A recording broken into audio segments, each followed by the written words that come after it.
Bonjour, my name is Ashley, and this is a special episode of the Design by Sew podcast. My husband and I recently traveled to France, and I wore a lot of me-made outfits. So I hope you can grab your craft and maybe something cozy to drink on, and let's chat.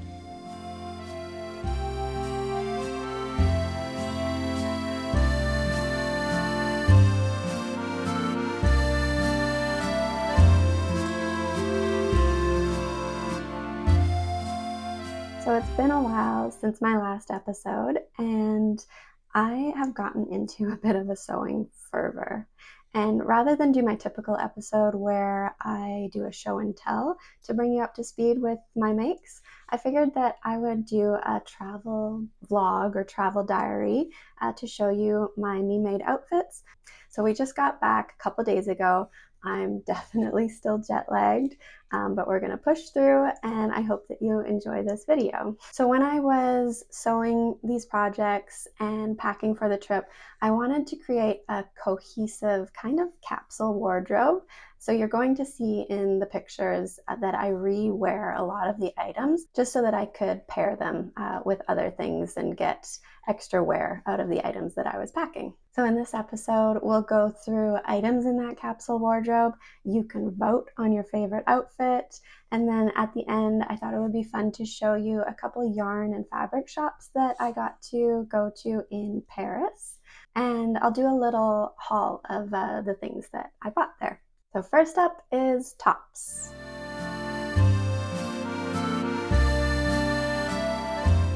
I'll show you the three me-made tops that I brought on the trip. My first one is finally debuting the little red vest. I've talked about this on past episodes of the podcast.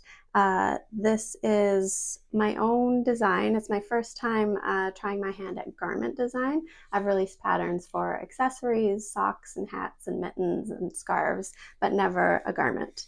So it's been a journey, and I've really enjoyed the creative challenge. And I'm really, really happy with the finished outcome. So this vest uses yarn from Craft Me Not Yarn Co. It's the colorway Atlas, and the base is Silky Sport. So it's this beautiful 50% silk, 50% merino, and it is just the softest yarn that I've knit with. It is a half fisherman's rib vest with front panel and back panel that are separated, so it's got a lot of drape and flow to it, and it's very comfortable and easy to wear. I was really happy that I got this done in time to wear for the trip, and in the next coming weeks, months, I'll be writing up the pattern and looking for test knitters, so stay tuned for that.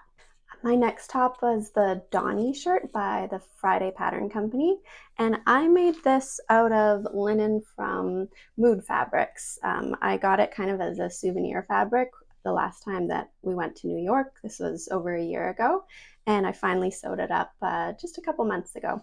So I'll put up pictures of what it looks like wearing it. But this is it washed and unironed. So it's a bit of a crinkly, crunched up mess, but this is the Donny Shirt, and I absolutely love it. It's super comfortable to wear. The pattern was really fun to make. I'd say it's definitely beginner friendly. I just made the size 8, I believe, and no mods on it. I'll definitely make this again. The only thing I would do different is I sewed up to this point here in the neckline where the pattern recommends to go, and I would probably sew up another inch or so just because it's a little low, but I'm still comfortable wearing it. And then my last me-made item in this category was my DRK Everyday Sweater. The pattern's by Andrea Knits. I made this sweater probably about 3, maybe 4 years ago, and it's one of my most worn sweaters. I absolutely love the fit of it. I love the fabric. I've always thought that I would make another one, but I haven't gotten around to it, but I definitely would. So this sweater uses Nora Sonata yarn, which is kind of like a fingering, almost sport weight single, and I held it with a mohair, so it has a really nice halo to it. The color changes in the Nora yarn are really, really beautiful. I made this in the size 3, which is my typical size that I usually knit. And the only modifications that I made were when I got to splitting for sleeves, I decided to shift a few of the stitches to the back and have fewer stitches in the front, just so that it would take a little bit of that extra fabric from the front to have in the back. I find with round yoke sweaters, sometimes I get a little bit of extra fabric bunching around the armholes, and this mod seemed to work for me. It fits really, really nice. Later on, I added some elastic to the neckline because I just found, maybe it was my yarn choice, but I found that the neckline was starting to stretch out and be more like a boat neck, and I preferred kind of that very classic Drea Renee knits look where her collars kind of stand up on her sweaters. So the elastic did the trick. And I wore this sweater almost every day in the evenings or in the mornings. It was really easy just to throw in my bag and then throw on when I needed it. It's an easy sweater to dress up or dress down, and this was the only sweater that I brought on the trip, but I was very, very happy with it.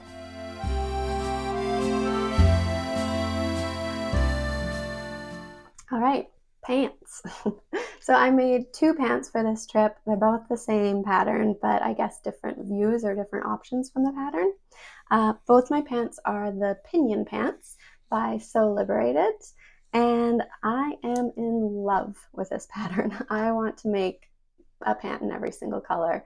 It fits so good, it's so comfortable to wear. I just love it. So I'll show you the first pant that I made. It's in this navy blue cotton canvas. It might be hard to pick up the pockets in the camera. It's also covered in lint right now because I just washed it and haven't removed the lint. But yeah, I cut this out in a size 8 and then graded it to a size 6 at the waist. I also added a 1/2 inch of length to the inseam, I guess, or yeah, the waist height, just because I wasn't sure where it was going to sit on my waist. And these ended up being very high-waisted. I'm happy with them, but my second pair, I didn't do that modification. The pattern already is fairly high-waisted, and so it just fits perfectly fine the way that it is. This is the view A, so the pockets all have kind of rounded corners, and they're lined before you sew them onto the pant. One thing that I would note is the pattern says don't use fancy fabric, you're not going to be able to see the lining of your pockets at all. So I took that to mean you're not going to be able to see the lining of your pockets, use whatever fabric I want. I didn't have any dark fabric remnants or scraps around, and so I grabbed a very cute blue gingham that I just thought, oh, that looks cute, I'll use that. But I didn't realize that you will see peaks of it, especially if it's contrasting color or lighter. So for instance, this is the back pocket here, and just the tiniest little peak there. I don't know if you can even see on the camera, but where the top stitching ends and the rest of the pocket kind of sticks out, there's still a little bit of lining that peeks through. Here, you can see it a little bit better there. It's such a tiny little thing though, I feel like when I'm wearing it, you don't really notice it. But if you're going to make this pattern, at least choose pocket lining fabric that goes with the fabric that you're using. I just grabbed some cheap fabric from Fabricland here in Canada. This was cotton canvas in the upholstery section. So it's just regular cotton canvas, but for some reason, it really likes to grab lint and hairs. It might be the weave of the fabric, but yeah, it's a little bit strange how clingy it is to the lint. But other than that, I absolutely love it, and I have worn it a lot since I've finished these pants. So after making this I guess you'd call it a wearable toil because it was my first go at the pattern. I wanted to make the view B, and I made this out of a cream canvas fabric from Blackbird Fabrics. I think it's their 12-ounce bull canvas or bull denim, but it's this really crisp, stiff denim, and I absolutely love it. I need to check if they have other colors, but I would definitely make another one. Just do up the button here. So these just came off the drying rack. They're a little bit crunched up looking, but you can see the view B has the angled pockets rather than rounded. I'll show you the back here. It's got some carpenter style pocketing there. And I wore these the most, I think, during the trip. I really like the fit of these ones. For some reason, the stiffer fabric just works better with the pattern. And this one, I, again, cut out the size 8, graded it to a size 6 at the waist. But then for some reason, I needed to take in like 5/8 of an inch on each side, again, to make it fit properly, which I didn't do with the navy blue ones. I have no idea why they both fit since they were sewn so differently. But I think next time that I make this pattern, I'll just cut out the 6 and then try it on and see how it fits around my waist. But other than that, no modifications on the pattern.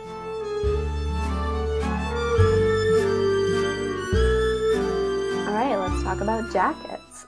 My first one is actually a dress pattern, but it can be worn as like a long duster jacket. And that is the Faux Collar by Sarah Kim. The company is called, what was it? Sewing Therapy. I did this as a test sew for her. It's my first time sharing in a sewing test. I've done a lot of test knitting, but it was really fun to do. So I made the size 8. This is it here. I used a lightweight wool. This is actually in my aunt's collection, and then my mom, and then I took it from her because she wasn't going to use it. And yeah, it's just this beautiful old wool that is very warm, and I really loved the colors in it. So the pattern is called the Faux Collar, and you can see it has a collar in the front. Here, I'll show you. But it actually doesn't go all the way around. The collar is just sewn into the shoulder seam there. So it looks really cool, but doesn't have a lot of bulk, which is great for layering, you know, putting a sweater over top of it. Yeah, I thought it was a very clever pattern design. And there's awesome pleats in it. There's a back box pleat, there's front pleats. Those are an option. You could make this just as a duster jacket where it's just straight and boxy, but I wanted this to double as a dress too, so I put in the pleats in the front just to give it more of that dress shape. And for the trip, I wore this as a jacket, more so as a layering piece. For this dress, I made the size 8, and the only modification that I made was to lengthen the skirt a little bit, I think just by 3 inches, so that it would hit my mid-calf.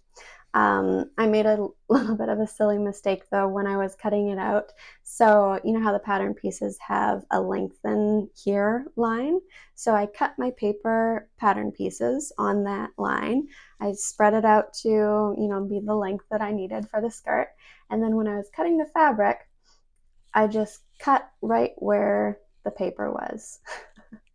So I cut my top and then my skirt into 2 different pieces and had to seam them together.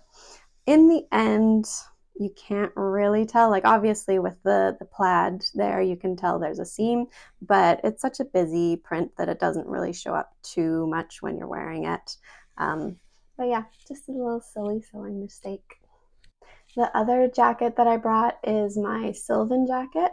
This pattern is also by Sew Liberated, and it's my second time sewing this pattern.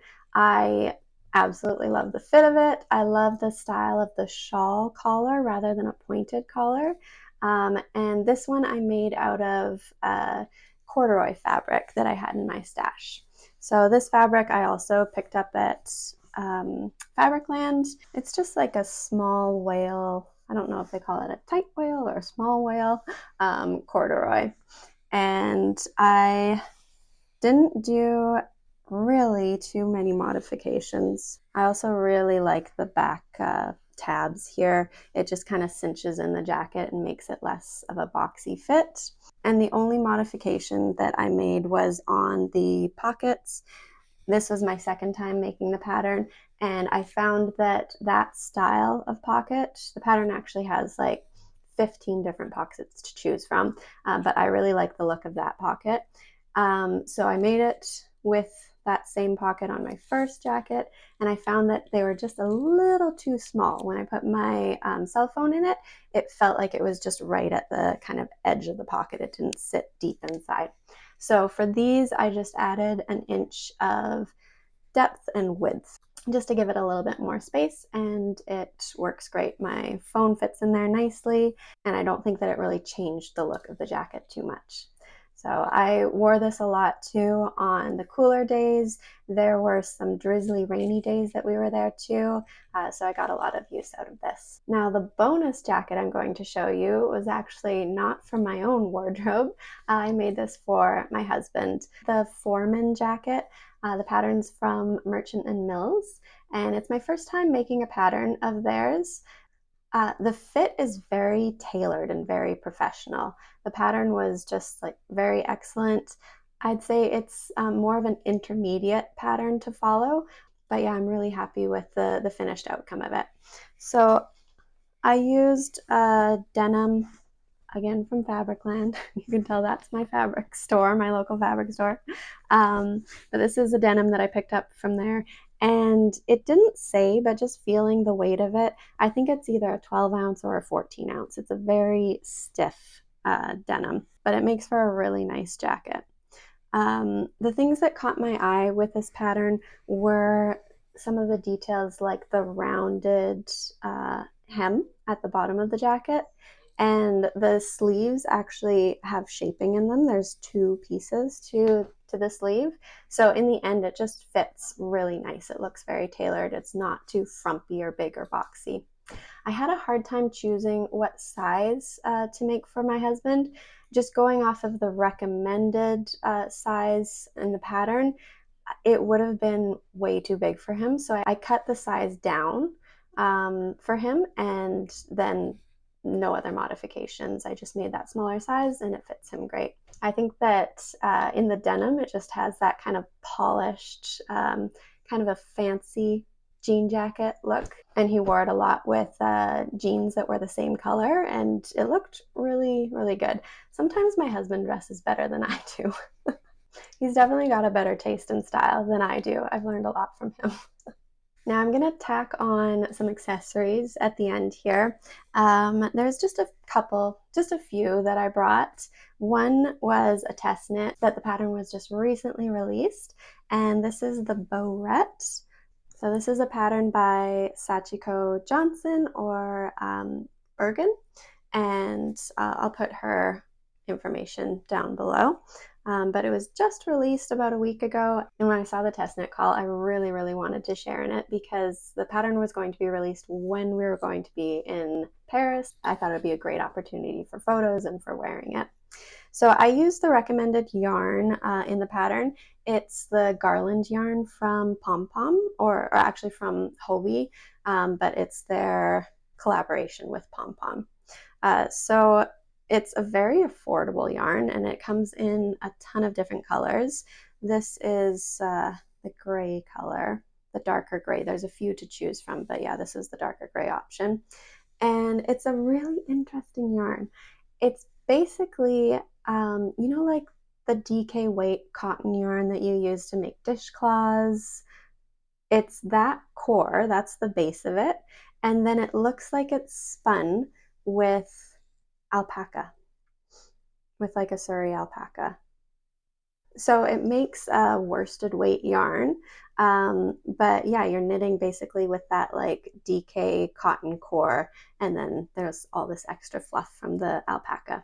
So it does feel like you're knitting with a cotton yarn. It's a little bit stiffer, a little bit harder on the hands, but when you block it, the bloom from all of this alpaca just fluffs right up and it's absolutely beautiful. I actually ordered enough of this yarn to make a sweater because I think this would just make a really nice breathable sweater since most of it is just cotton, and then you've got all that fuzz for coziness. The pattern comes in 3 different sizes. There's child size and then adult small and adult large. I made the adult small. You start at the brim and then you make increases up to a point, and then you start making decreases until you get to the center where you knit a couple of these I-cord cords to your desired length and then tie it up in a bow. It's honestly the cutest little hat. I did put some elastic in the brim of mine just because I was concerned, since it's cotton yarn, it would stretch out and not have that kind of like cinch back power that wool has. So I put an elastic band in there and knit it in, and it just helps to give it a little bit of stretch and stability to stay on the head. But you can choose what you want to do when you're making the pattern. So for accessories, I also brought a couple of tiny little neck scarves because they're very French looking. I brought a Sophie scarf that my dear friend knit for me, actually. She's a new knitter and she made this up for me. This is using yarn from Little Lionhead & Co. She's one of my absolute favorites of indie dyers. So this is just a special little gift scarf, and I felt very Parisian when I wore it wrapped around my neck. So the last accessory that I brought on the trip was my summer camp kerchief, which is a pattern by myself. It uses Knitting for Olive pure silk, and it's just this little neckerchief which I wore with the ties in front. So I'll show you what that looks like.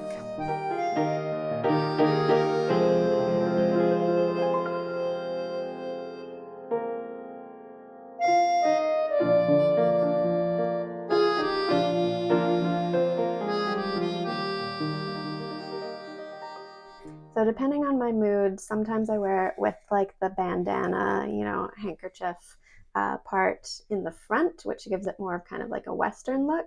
But I think with these little tails in the front, it gave it more of a French flair. So that's what I wore on the trip. I actually wear it like this a lot. It feels kind of like summer camp vibes, like a Boy Scout or Girl Scout kind of look with the ties in the front. So this was the last me-made accessory that I brought. This pattern comes in one size, but there's 3 variations to the kerchief, so it's kind of like 3 patterns in one, and you can pick whichever ones that you want to make. So that is it for my me-made items for this capsule wardrobe of mine for our France trip. I'll put up a shot of the outfits that I wore, and you can rate them. You can let me know in the comments which one you like the best.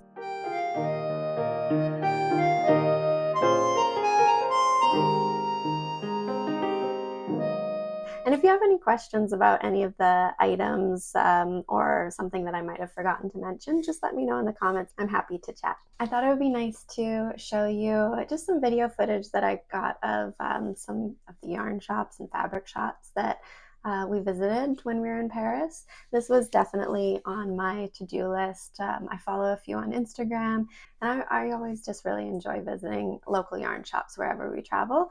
But this is the first time where it's a foreign country. I guess I've gone to the States, but this felt more of like a foreign country where they would have different fabric, different things that I wouldn't normally find here at home. So it was really interesting. It was really fun. I got a lot of recommendations to visit Little Weasel in Paris, and if you are planning a trip to Paris, I definitely recommend going there.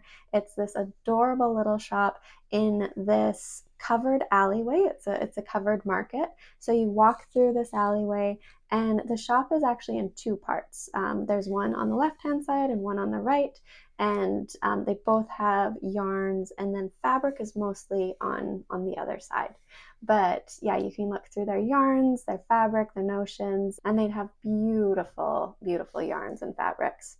The staff were incredibly friendly and helpful. I do not speak French, so there was quite a few on the staff that spoke English, and they were happy to show me around. They pointed out some specifically French-produced yarns, which are really interesting to see. I got to squish some La Bien-Aimée yarns. I've never actually owned or knit with La Bien-Aimée, but it was nice to see it in person. It was very beautiful. And they told me a little bit about their French yarns. I actually didn't realize that de Rerum Natura yarns are completely French, from the sheep, the wool, the mill, I believe. The entire process is all done in France. So that was really cool to hear. I didn't end up buying some de Rerum Natura yarn there because it is a very internationally shipped yarn. I can get it here at my local yarn store, and it was interesting actually. The cost of it there in France compared to the cost of it here in Canada at my local shop is pretty much the same. So I figured that I would just save some space in my luggage, and when I do want to try knitting with that yarn, I'll just purchase it here in Canada.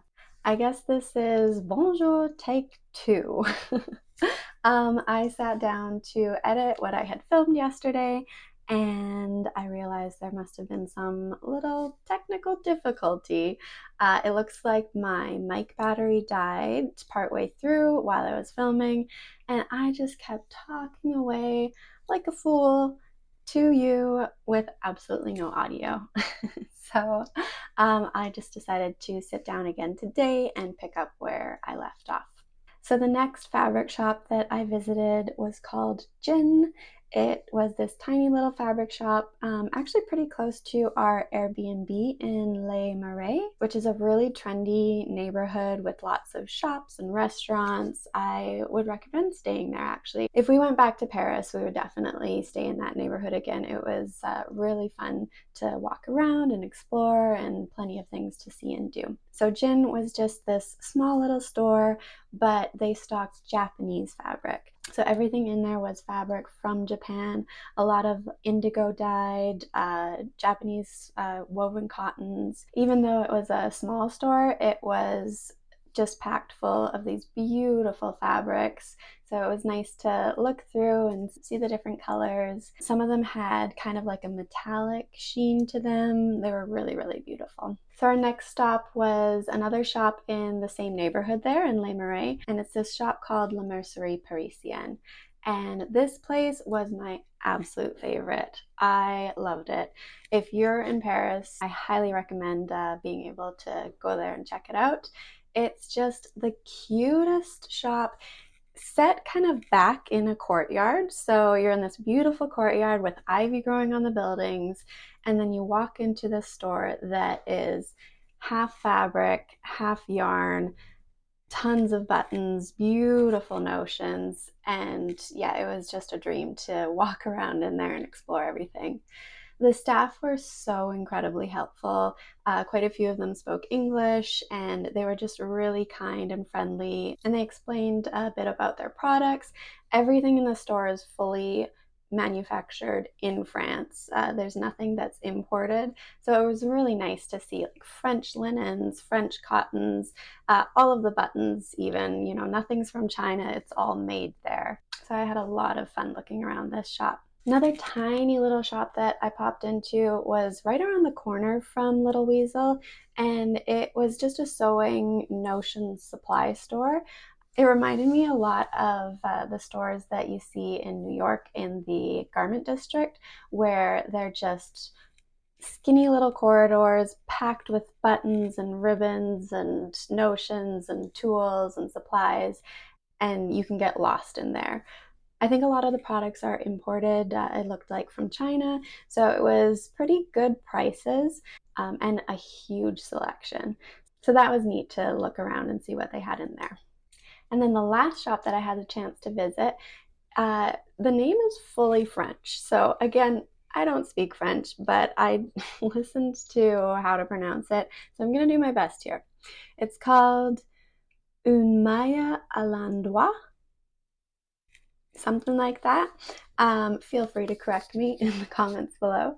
It looks like this shop is a chain. There's a few locations in Paris, and when we were walking in the Latin Quarter, we came across one of the locations there, so we popped in. It looks like a really well-stocked shop with a lot of commercial yarns, and they're very clearly marked if they are local to France or if they're imported brands. There was plenty of bases and colors, lots of knitting books, and a little area where you could sit and knit too if you wanted. All right, I did tell you if you stuck around to the end, I would show you my haul of what I did get while shopping in Paris. So here we are. We packed pretty light, so I only allowed myself to get a few items, but I'll show you them here. So first off, I'll show you what I picked up from Lil Weasel.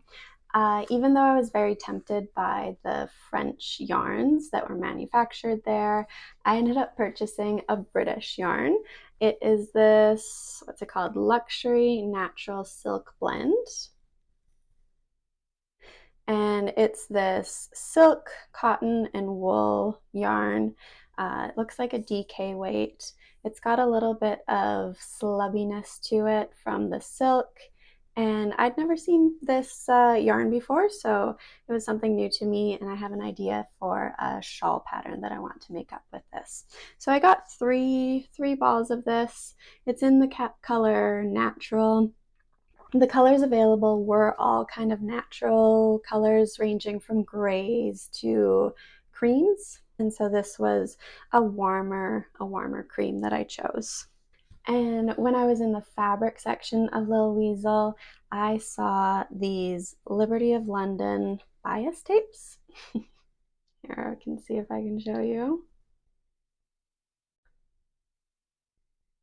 So they're just something small, but I've never seen Liberty bias tape, and it's something really, really pretty. I don't know what I'm going to use these for. I got 2 meters of each, so it would be enough, you know, to finish the edges of a vest or maybe the inside seams of a jacket, or who knows, but it would just be a pretty little touch on a project. And they were small to pack up, but it's just a fun, fancy little souvenir.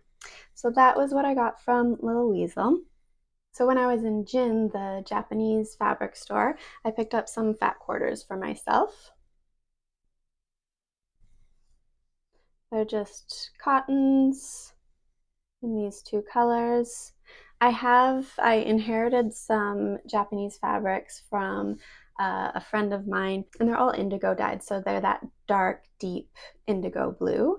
And I've been wanting to make a patchwork project with them, but I figured that these 2 colors would be a nice kind of contrast color to that deep, dark blue, and just kind of add a little bit of life to the color scheme. So that was my little purchase from Jin. And then from La Mercerie Parisienne, I picked up 2 pieces of fabric. So I got this woven cotton for myself. You can see it's woven with kind of like a brown thread in it, and the white stripe has a bit of texture to it as well. So it's just this really nice, like heavyweight cotton. I'm planning on just making a blouse for myself out of it. I really like the Donny top pattern, so I might just make that exact same one. Or if not, I'll make something similar, like a collared blouse with buttons, just something classic and simple and basic. And then I picked up this French linen for my husband. It's just a navy blue. It's just such a beautiful weave and drape to it. I'm really, really excited to sew this. So I got 1.5 meters of this, and I'm planning on making him a button-down shirt. So long sleeves, collar, and just your classic button-down shirt.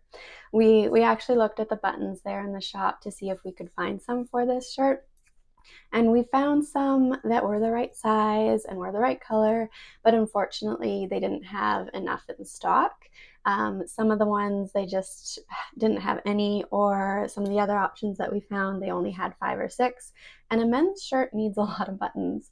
We were hoping to find about 11 or 12 because he wanted collar buttons, obviously the buttons down the front, and then buttons on the cuffs too.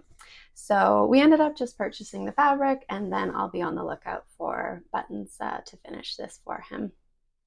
But I did end up picking up some cute little buttons just for fun. Here, I'll see if I can show you. So they're just plastic little buttons. This one is a skein of yarn, and this one is a sweater. I got 2 of each. I might make some knitting project bags and just put these on them as cute little decoration buttons. So those were all my purchases. I tried to keep it small to be able to fit in our carry-on luggage, but I had so much fun just window shopping and looking at everything that they had. So thank you so much for watching to the end. Again, vote on your favorite outfit and let me know if you've ever traveled to Europe. What were your favorite things that you saw or did there? So thanks again for spending this time with me. I hope that you have a wonderful day, and I hope that you're able to take a little bit of time out of that day to work on a craft that you enjoy or just do something that fills up your cup. Have a wonderful day, and until next time, happy knitting!